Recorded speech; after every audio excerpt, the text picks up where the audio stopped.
Hello again. So this is part two, and let's look at calculating rates. This is really easy to do, and this is something that you can't do in SPSS even if you had that software. So in epidemiologic studies, we like to report rates. So what percentage of the population had the condition? So that would be one way of reporting things. But it's also nice to be able to report it per athletic exposures, or per cases per 10,000 residents. So it doesn't always have to be an athletic exposure.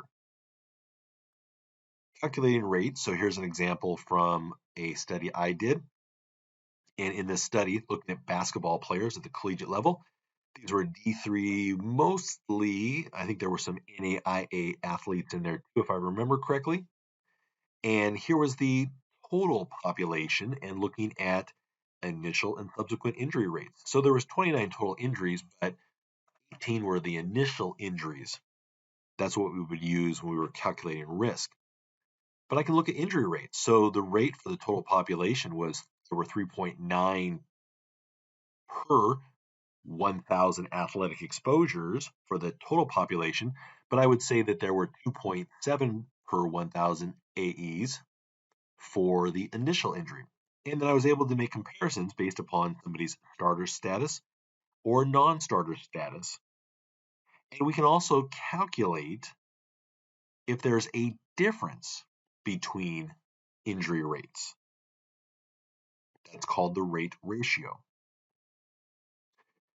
So go to OpenEpi, and we're going to go to person time, and there's one rate, and compare two rates. So let me go to that now to show you. So person time over here, we can calculate one rate and compare two rates. If I clicked on one rate, let's say there were 45 cases of a disease in a population. And person time here is the general term. This could be athletic exposures. You could even have this be total individuals in the population. Let's consider it as an athletic exposure. Let's say there were 15,000 athletic exposures. Hit calculate.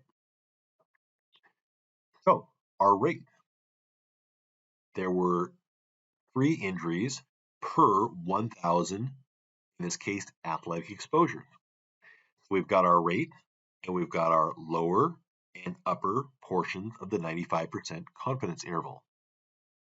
And what's nice about this online software is it illustrates the most frequently used um, analysis. Now, when calculating rates, we're not looking at any type of p-value. Over here, there's a variety of things. This really gets into a level of epidemiology statistics that I don't think I could even do a good job of describing to you. So what's nice about OpenEpi is it gives us this information here. Use the mid-P exact test. What you would report in your paper is that there were 3 injuries per 1,000 person time units, and you'd also present your 95% confidence interval. What if you wanted to compare two rates? So we go to enter new data, and when comparing two rates, we are looking at up here, it says the exposed and not exposed. The exposed group is the group we are hypothesizing to be at a greater risk. The not exposed group is our referent or reference group, the group we think is at a lesser risk. Over here, we look at the number of cases within each group, and then again, whatever our person time factor is. Is that in years? Is that in athletic exposures, etc.? So let's say there were 56 cases in the at-risk group, and let's say there was only 12 in the lesser risk group. And then coming down here, we'll put that there were 5,000 here, and let's say 4,500 here. This is all just made up numbers. We go to calculate. So the first table here presents us information with percentages. So we can see that for the total number of person time, we see the percentage in each group, and we also see the percentage of cases in each group. First thing we come through here is the p-values. Now we're looking at a comparison between injury rates. When something jumps out as being blue like this, that's getting your attention that there is statistical significance. And it's typically good to be very conservative and do a two-tail, use the two-tail p-value. And if we use the mid-p exact, we're going to be presenting a p-value of 0.000. Typically, most journals that we in either, if you want to describe us as allied healthcare or rehab sciences, just definitely want things at the maybe up to the 3 decimal points. Now, coming down here lower, we get the rate ratio. So the rate ratio is going to be that there was a statistically different rate. The rate of disease in this particular example was 4.2 times greater. So we're not talking about risk. We're not saying there are 4 times greater risk. We're saying there is a statistically significant difference in which the injury rate is 4 times greater, or the disease rate is 4 times greater. Here's our 95% confidence interval again. And here we also, remember previously we did the one rate. Now we're getting the rate presented for us in both the exposed group and the unexposed group. So that's a nice little component of this. We didn't have to run individual rates. So coming back to the PowerPoint again, what this is showing here is a one rate example. So if you wanted to plug and chug these, you can do so and see if you get the answers that I think I've got coming up here on the next page.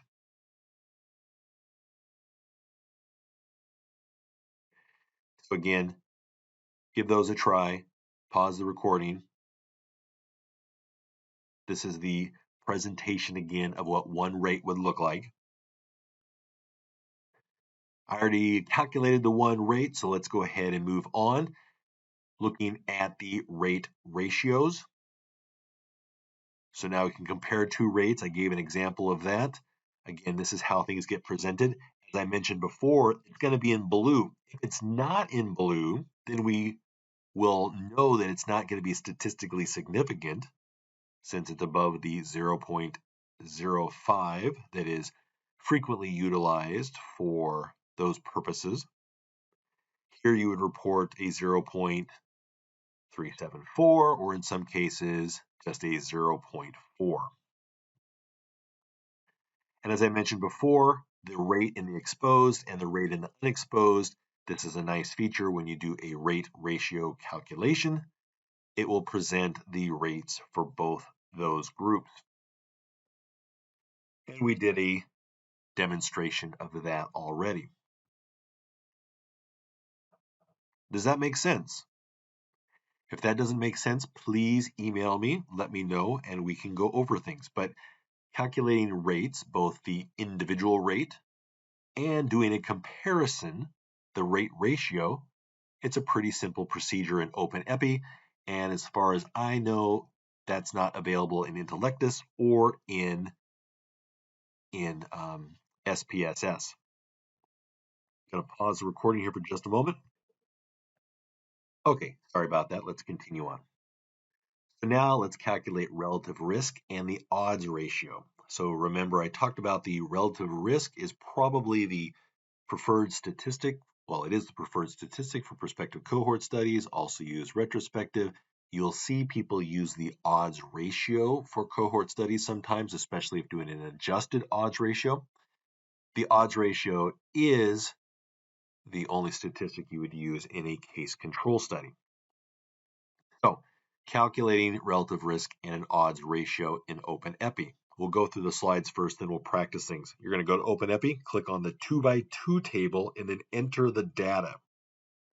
Now, the exposure group, this is the group that you think is going to be at a greater risk of injury or disease.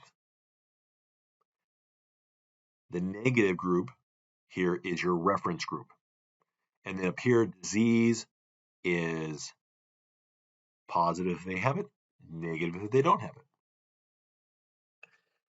So entering some data here, we see this data presented right there. Plugging and chugging it, we get a statistically significant mid-p exact 0.01. You're also going to see this. This is below this. This is the first thing that you'll see in the stat printout or the presentation of the data. Next is the risk-based estimates and 95% confidence intervals. So the risk ratio. The risk ratio, again, is another term for relative risk. What's also nice is we get some information about risk in the exposed and the unexposed. This can be data that you put in your tables if you want. In this example, the at-risk group was 4.6 times more likely to get injured than the referent group. And we see the 95% confidence interval, since it's there in blue or purple, whatever color that is, that also illustrates, again, that it's statistically significant. So this was from a study of mine going back to that 2020 volleyball study. This is where I identified that individuals who had poor scores on all of their functional tests, plus a side-to-side asymmetry greater than 10%, were at a 4 times greater risk of a lower quadrant injury, and were also 6 times more likely to have an ankle or foot injury. And these were non-contact time loss injuries. At the bottom of the readout, it'll provide you with the odds ratio.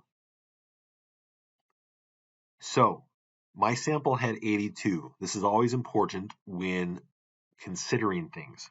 Sometimes you'll see people present an odds ratio, and if you look at a paper and they use the odds ratio and it's a small sample size, the risk may be still significant, but the magnitude may be overinflated. For example, 4.6. If I would have used the odds ratio, 11.82. Now there's two odds ratios that are presented here. They're essentially giving you the same score. They're just slightly different with their calculations. The 11.82 matched up with what SPSS came up with. So the importance of confidence intervals. Again, confidence intervals define the reasonable bounds for the population mean. Confidence intervals are typically calculated by our statistical software programs. Let's do an example here. Let's go to here, and we want to go over to the 2x2 table. This is what's going to calculate our risk for us. So we go into enter new data, and then this is going to be something you'll need to do for your homework. Let's say in the exposed group, they had 10 injuries. No, let's say 5. And in the group, they did only, so there's 10 people, 5 and 1, 5 had injuries, 5 didn't. And then let's look in the lesser risk group. Maybe there was 3 injuries, but there was 98 people. So let's calculate now. So here's that single table analysis. So we see that breakdown. We see it's statistically significant to the 0.00 level. And our risk ratio, also known as the relative risk, 16.8 times greater risk of having an injury in the group that had a greater exposure.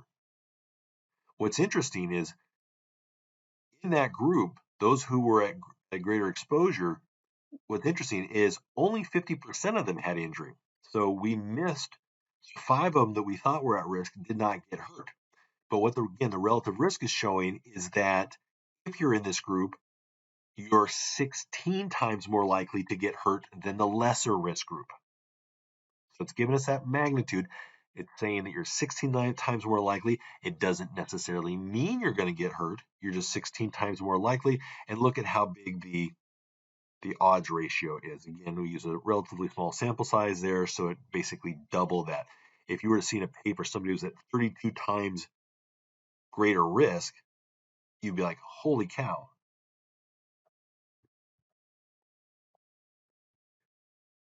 Regression models, these are vital tools for data analysis and are used extensively in epidemiologic research. Some different commonly used regression models include linear and logistic regression. The receiver operator characteristic curve. This is important here. This is a method to express the relationship between sensitivity and specificity in order to construct a ROC curve. Now, OpenEpi doesn't give us the ability to construct a ROC curve. We could do something like that in SPSS, probably in Intellectus, although I don't know how to do it, but probably so. So we are constructing a curve, plotting the true positive rate against the false positive rate. And what this does, what the receiver operator characteristic curve does, is it will help us to identify cutoff points for our future analyses. So if we're wanting to determine, is somebody at greater risk based upon a particular score, the ROC curve can help us potentially determine that.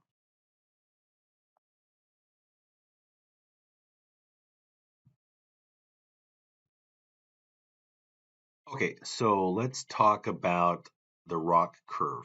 Now, I gave this example before where people had this abnormal quadricep to hamstring ratio. And then we saw that there were 50% of people with ACL injuries in that group that had that abnormal ratio. Well, how do we come up with that ratio? You would have, at the start, collected these ratios, and then you'd enter those into your statistical software. You would also enter in the injuries that people experienced, but you wouldn't necessarily know right off the bat how many people fell into this group. That's where the ROC curve analysis comes in. That is, unless there was already kind of a not pre-designed, if there was a historical context, maybe this number, historically, it was known to be a particular normal ratio. But what if you didn't know? What if you were trying to do a particular test and nobody had ever used that test before to look at risk? Then you'd want to do a ROC curve. So you enter your data into the statistical software, and this is what comes out. Now, this is a great one. Tests that discriminate well crowd toward the upper left corner of the curve. This is representing a high level of sensitivity with little or no loss in specificity. So this is really great here. So over here, our true positive rate, our sensitivity. Down here, the false positive rate, or 100 minus specificity. So again, ideal tests crowd towards this area up here. If the test falls along this line, that means it has no predictive value. What do you think happens if your curve falls below the predictive line? What that's potentially suggesting to you is that what you thought was a greater risk of injury or disease was actually not. So in SPSS, here's how you would construct this. You would have a test variable. Here's my test that I was using. So this was a continuous series of data points. This is the reactive strength index. And so looking at how high somebody jumped in relation to their contact time on the ground. Not important for you to know it, but basically numbers range from 0 to 1.0 or 1.2. Then you'd put in your injury information here. So these were the injuries that people sustained. They were either given a code of 0 for no injury or a 1 for injury. This is a pretty easy test to run. In this particular case, I clicked on here, a smaller test indicated a more positive test, meaning we thought that if somebody had a lower score, that put them at a greater risk of injury. That was the hypothesis. What you're going to then get is something printing out an area under the curve. Now, in this area under the curve, what you're looking at here is this asymptotic sig. We want to see something 0.05. That would be awesome. In this particular case, this one did not have that. If it did, you would report the area under the curve and the significance. And then that then is something you share within your statistical analysis section, and it helps to define then what your cutoff score is going to be. So again, here is an awesome curve. I have never achieved a curve like this. Here's an example of one of my curves. What did I go for? I went for that point right there. That is as far away from the line as possible. It actually illustrated then a significant difference between those who got hurt and those who didn't. Here it is blown up a little bit more. So this is suggesting a sensitivity in the range of, I can't tell because that's there. It's close to 0.9, so it's high 0.8s. And then a 1 minus specificity in the 0.575 range. Well, how do you know exactly, or what do you do? Well, you go to the coordinates of the curve. And this one right here seemed to be pretty darn close to what I was looking at over here, like an 0.875, and over here a 0.5 high number. So 0.875, 0.578, what did that line up with? That lined up with a score of 0.91256. This became my cutoff score. Those with a score lower than that were at a greater risk of injury. That's what I was hypothesizing. Those above that were at a lesser risk. And I know this is going to be going on just a little bit long. I think we're at the 23-minute mark, but let's just finish this one out. We don't have a lot of slides left. So here's what we published, or here's what I published. Individuals who had a lower score, there was 14 injuries. Of the 16 injuries, there was 14 in that group. They were 4.2 times more likely to experience an injury based upon that score. Does that make sense how we would use the ROC curve? And again, we don't have a way to do that in OpenEpi, but if you were doing something epidemiologic, working with your dissertation chair, that would be pretty easy to figure out. Let's talk about some additional stats. The Kaplan-Meier survival curves. These curves are used to display survival data. They can be used to display any type of time to event data. So what am I showing here in this particular one? This is showing each time somebody got hurt based upon if they were at risk or at a lesser risk. So each time it drops down and goes over, that was an injury. And so what it shows you is when the injuries occurred in relation to the athletic exposures in this particular case.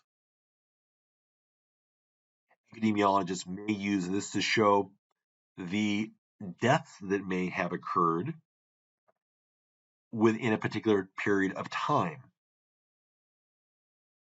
hence the term survival curve. Here's something by Dr. Mark Paterno, a graduate of Rocky Mountain University. It gives you an appreciation for how quickly things occur. So this is the occurrence of a second ACL injury in those who had a prior ACL surgery. And so you can see that there was a certain percentage that occurred within a certain number of athletic exposures. Whereas those who had no history, each time there was this drop down, that's when an injury occurred, an ACL injury. A much more stable presentation here. A lot of injuries happening here. This would suggest to you that these people maybe weren't fully rehabbed prior to going back to sport. Sensitivity and specificity, these are sometimes presented within an epi paper too. Again, as a test, we're talking about some of these tests being potentially predictive or having an association with injury. And so we can use the anomics here, snout and spin, high sensitivity tests with a few false negatives. It's effective in ruling conditions out. So within an epi context, we might say it can help to rule out the risk of injury or disease. Spin, so when the test has high specificity, a positive test results tends to rule in the diagnosis. And so some data of mine, sensitivity was really low. Doesn't really help us here. Specificity, high, above 90%. We could use that spin. What's that spin tell us? When a test has high specificity, a positive test result tends to rule in the diagnosis.